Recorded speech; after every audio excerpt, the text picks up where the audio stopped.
Hi everyone, today I'm making this video to describe my study process for the CFA Level 1 exam. I'll describe kind of how I started studying and then what my studying process evolved into later on.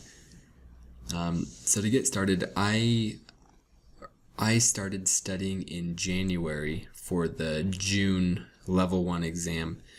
I decided early on that I didn't want to purchase books from any other third-party providers, and so I was just going to use the standard books from the CFA, the CFA curriculum, and I didn't like the free ebook that it came with. If you have already registered for the Level 1 CFA exam, right when you log in, you'll see something that says Your Candidate Resources.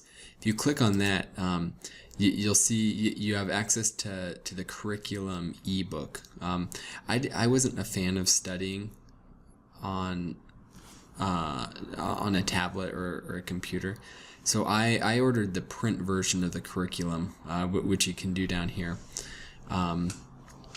So I really like the books. I started with ethics. I read every single page in ethics.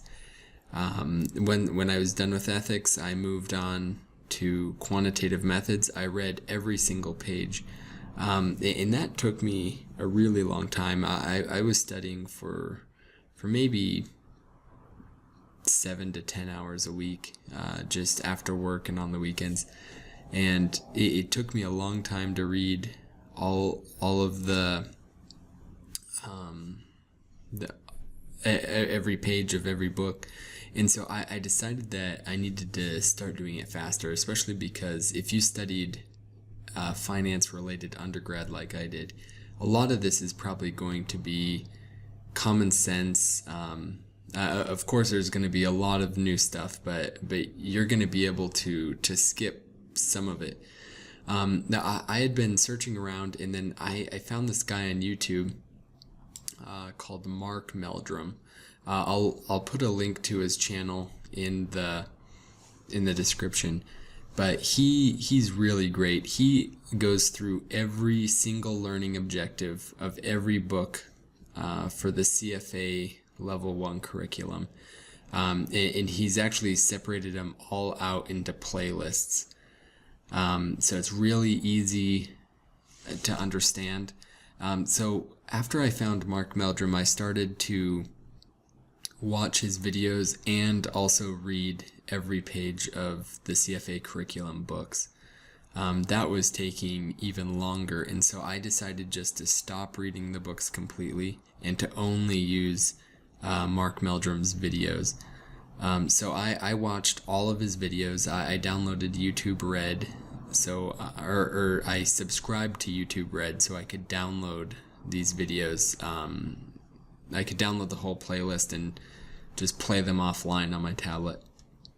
And Mark Meldrum, I went through all the videos. I did all of his practice problems that he goes through that are in these playlists.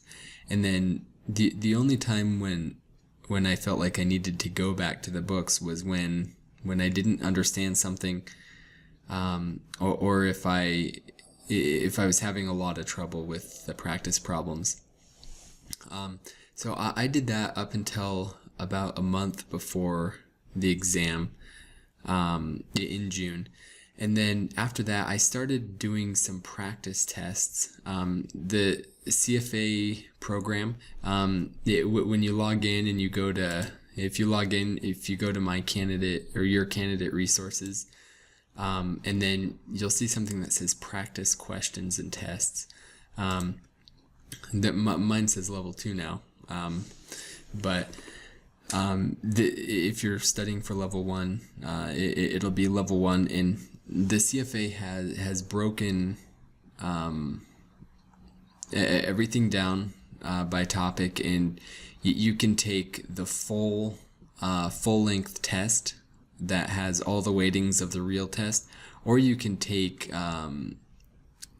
practice tests for each individual section.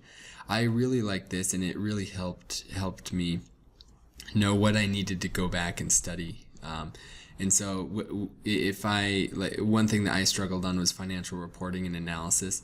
After taking that test, I went back to the book. I studied it, the full book, and I came back and took lots of practice tests.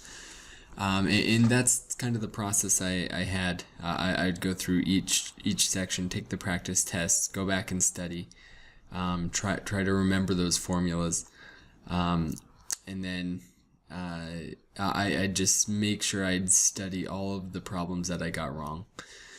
But with Mark Meldrum, in the practice tests here, along with Mark Meldrum's practice problems that he goes through in his videos, that is how I did the bulk of my studying. I was still pretty worried for exam day. I don't know if anyone feels 100% ready. I know I didn't see anyone that felt 100% ready, but I was able to pass my first try using these things. I'll put some helpful links down in the description, and if you have any questions about the test or anything you've been wondering about, just leave a comment. I'll be happy to answer. Talk to you later.